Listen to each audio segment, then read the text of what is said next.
Welcome to our student, lovely student। मैं आपको अपने क्लास में भरपूर स्वागत करते हैं और ईश्वर से कामना करते हैं कि आप इसी तरह से खुशनुमा बना करके माहौल को रखिए और आगे बढ़ते रहिए।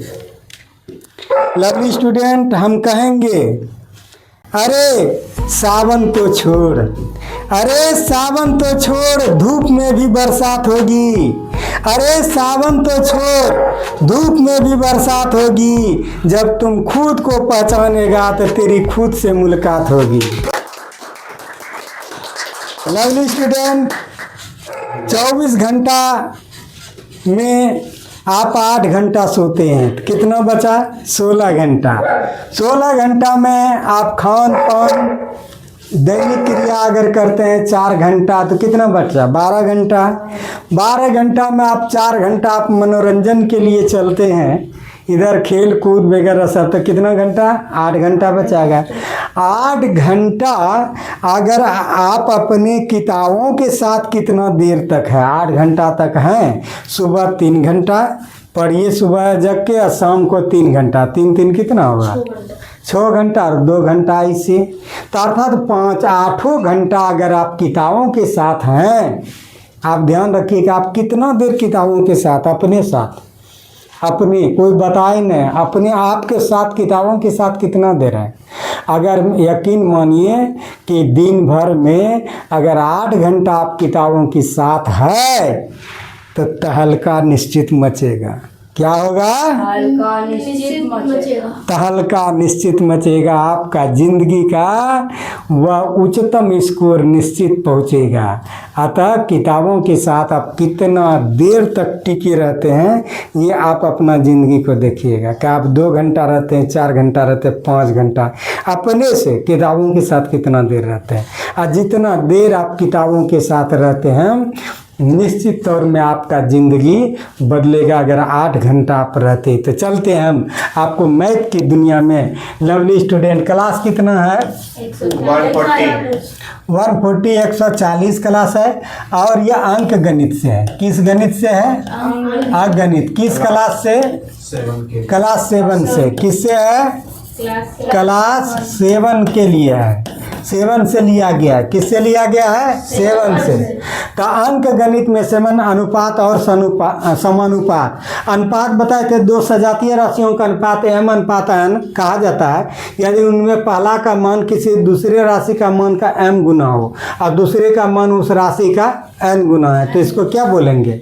m अनुपात n होगा। तो वो बटे में भी लिख सकते हैं जी, m बटे n। कोई दिक्कत नहीं है?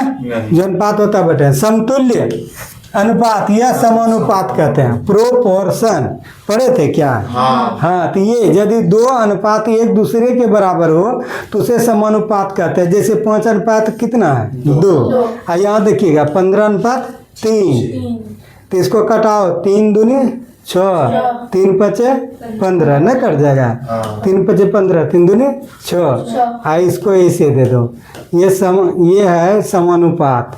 इधर भी बराबर है और इधर भी क्या है? बराबर। बल्ले 15 अनुपात 6, लेकिन कटाओगे तो क्या होगा? 5 अनुपात 2।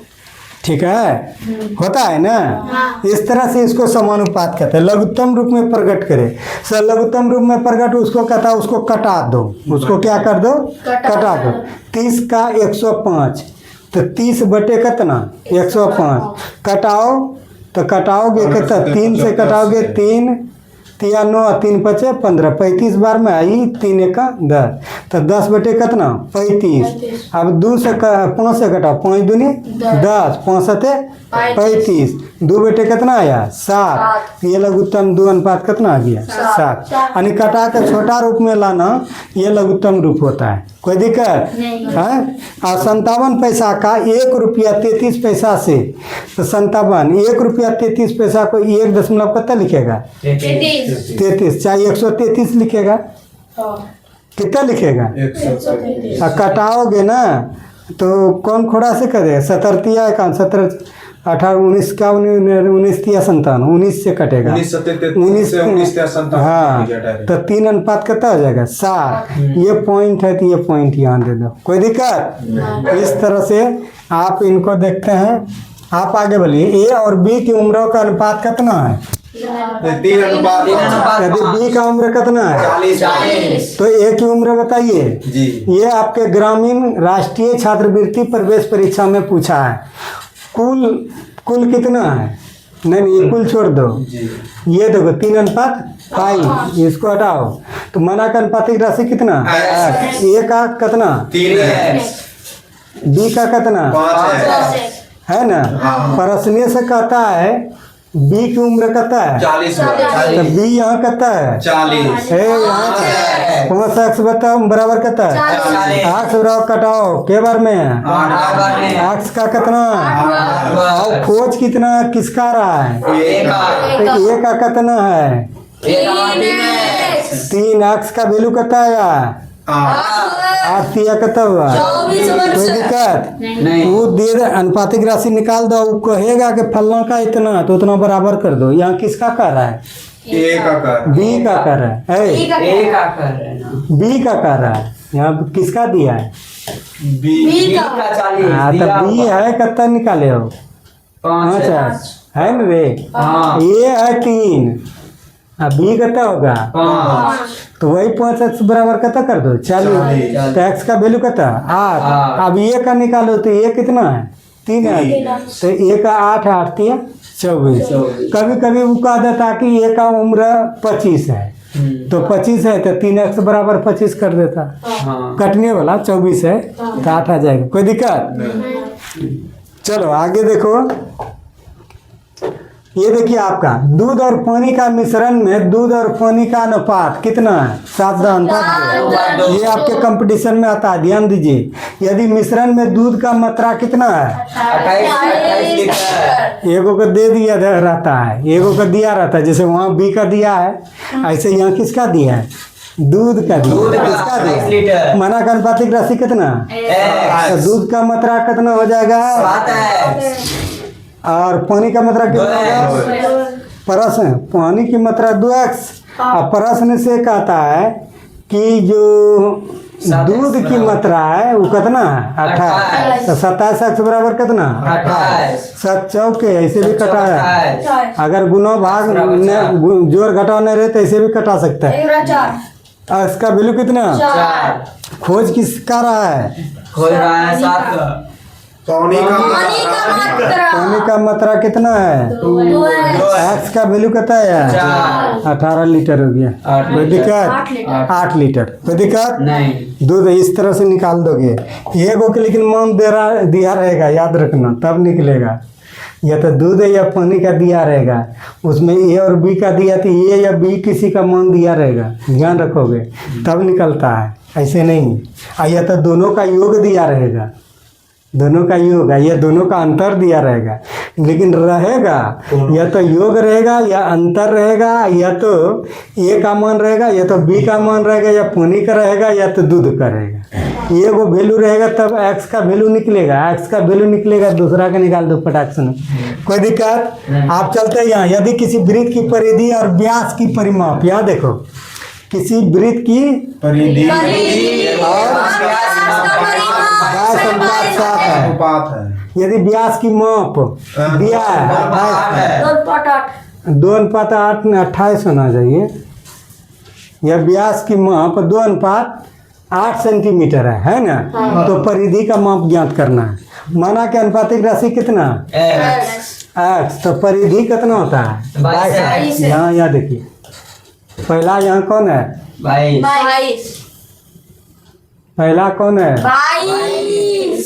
परिधि परिधि 22 और दूसरा कौन व्यास सी है? 7 देखो व्यास 7x अनुपातिक राशि x माने हो हाँ तो परिधि हो जाएगा यहाँ 22 पहला 22x वाला होता है इसका पहला और दूसरा वाला होता है दूसरा। याद रखो हाँ ठीक है। हाँ अनुपातिक राशि x मान लो तो परिधि क्या होगा परिधि होगा 22 परिधि 22 तुम बताओ। 22 और व्यास ब्याज 7 व्यास जान पढ़ा है वृत्त और व्यास पढ़ा है ख्याल रखना है। तो ये इतना आपके प्रश्न में दिया। प्रश्न कहता है कि व्यास की माप करता है 2 दोनों पाता या 2:8 में 2.8 कितना 2.8 तो व्यास में 7x बराबर 2.8 x यहाँ 7 गुना में कहाँ आएगा भाग 7 चौके 28 वहीं कितना आया 4 तो x का वैल्यू 4 तो किसका वो निकालने के लिए कर रहा है परिधि 22 गुना x 22 रहने दीजिए x का वैल्यू 0.4 गुना करो 8.8 सेंटीमीटर कोई दिक्कत नहीं है नहीं तो इस तरह से देखते हैं कि अनुपात दिया रहेगा लेकिन ये वो का मान दिया रहेगा तब x का वैल्यू निकलेगा। जैसे x का वैल्यू निकाल दो फिर दूसरा का पटचिन्ह निकाल दो कोई दिक्कत। चलो आगे बढ़ो गौर से। पांचवा एक पेड़ की छाया कितना मीटर लंबी है 6 मीटर लंबी एक पेड़ है ऐसे धूप पड़ता छाया 6 मीटर चल छतिया 18 फीट चल जाता है। और ठीक उसी समय नजदीक में एक मीनार है। मीनार जानते हो जैसे पोल जैसा खम्भा है। अब उसका छाया देखता है कितना मीटर है 27 मीटर लंबी। यदि मीनार की ऊंचाई कितना है 21 मीटर हाँ तो पेड़ की ऊंचाई ज्ञात करें। अगर इस तरह का दोनों का आता है तो दोनों का ऊंचाई बटे लंबाई कर दोगे। ऊंचाई बटे लंबाई तो पेड़ की ऊंचाई बटे छाया की लंबाई मीनार की ऊंचाई बटे छाया की लंबाई। तो माना कि पेड़ की ऊंचाई क्या है x और पेड़ कितना मीटर छाया है 6 मीटर नीचे कर दो हाँ ऊंचाई बटे छाया हाँ बोलो ऊंचाई बटे छाया ऊंचाई किसका आई ऊंचाई पेड़ का पेड़ का h माना है और छाया कितना मीटर फैला है 6 6 मीटर मीटर का फिर बराबर मीनार कितना ऊंचाई है 81 81 मीटर मीटर 27 मीटर लंबा है छाया छाया है और ऊंचाई कितना 81 मीटर कितना मीटर 81 मीटर हाँ तो ऊंचाई आज का मन 18 आएगा। तो ये ऊपर जाएगा ये नीचे आएगा। कट गया इधर 18 यहाँ से देखो 27 आएगा। ये ऊंचाई बटे छाया की लंबाई और ऊंचाई मीनार का कितना है 81 बटे 81 बटे और छाया की कितना मीटर छाया 27 मीटर यहाँ देखो कटेगा 9 81 नोतिया 27। अब आज का वैल्यू निकालोगे तो कोना कोने गुना होगा 9 गुना 6 बटे कितना 3 कट गया 9 दूनी 18। अतः वो पेड़ का ऊंचाई 18 मीटर है। कितना मीटर है 18 मीटर समझ में आया क्या कौन सी कि पेड़ का मान लिया ऊंचाई क्या h ऊंचाई बटे छाया की लंबाई ऊंचाई बटे फिर मीनार की ऊंचाई बटे छाया की लंबाई दोनों तुलना कर देंगे ये अनुपात है। तो ऊंचाई पेड़ का क्या था h माने थे क्या माने थे छाया कितना मीटर लंबा 6 मीटर है ना लंबा। अब बताओ मीनार कितना मीटर ऊंचा 81 मीटर ऊंचा 81 मीटर है। हाँ छाया की लंबाई 27 मीटर हल करो उतनी आएगा आज का 18 वही देखो h बटे 6 81 बटे 27 नोतिया 27 99 81। अब देखो कि 6 इससे गुना होगा 9 गुना 6 बटे कितना 3 3 दूनी 6 9 दूनी 18 कोई दिक्कत? समीकरण है तो यहाँ एक चीज़ ख्याल रखना, ऊंचाई बटे छाया, ऊंचाई बटे छाया, छोटका ऊंचाई बटे छोटका लंबाई का छाया, बड़का ऊंचाई बटे बड़का का लंबाई का छाया। 10 क्लास में अनुपात, 10 क्लास में थ्योरम है एक, छोटका के ऊंचाई बटे उसके लंबाई, बड़का के ऊंचाई बटे उसके लंबाई बराबर कर दो। अब बराबर करके कटा के निकाल दो, कोई दिक्कत? 10 क्लास में थ्योरम एगो है, पर मैं जो उस जगह हम तुमको बताएंगे तो फटाक घींच देना, कोई दिक्कत? यह अनुपात हुआ। छठा नंबर, किसी कक्षाओं में याद रखिए 65 विद्यार्थी है। कितना विद्यार्थी है? आप बोलो, किसी कक्षा में 65 विद्यार्थी है और किसी परीक्षा में 20% विद्यार्थी क्या है? अनुत्तीर्ण हो जाता है, फेल हो जाता है। क्या हो जाता है? अनुत्तीर्ण। 65 विद्यार्थी में 20% वो फेल हो जाता है। हाँ। ठीक है, तो उस परीक्षा में कितने विद्यार्थी उत्तीर्ण हुए? ये आवासीय विद्यालय हजारीबाग प्रवेश परीक्षा में दिया गया है। ठीक है, ध्यान दीजिए। अनुत्तीर्ण विद्यार्थियों की संख्या मतलब फेल होने वाली संख्या, तो टोटल संख्या कितना था? 65 में फेल कितना परसेंट हुआ? प्रतिशत पता है थे? 65 गुना 20%, परसेंट का मतलब 100, 20 पंचे 100, 5 बार में और 13 पचे 65। केगो विद्यार्थी फेल करता है तो पास भी वो करता है। 65 में कितना घटा दोगे? कितना होगा? आंसर हो गया, कोई दिक्कत नहीं। 6 ही मात्र। यही आप लोगों के सेवा में प्रस्तुत किए। जय हिंद, जय भारत।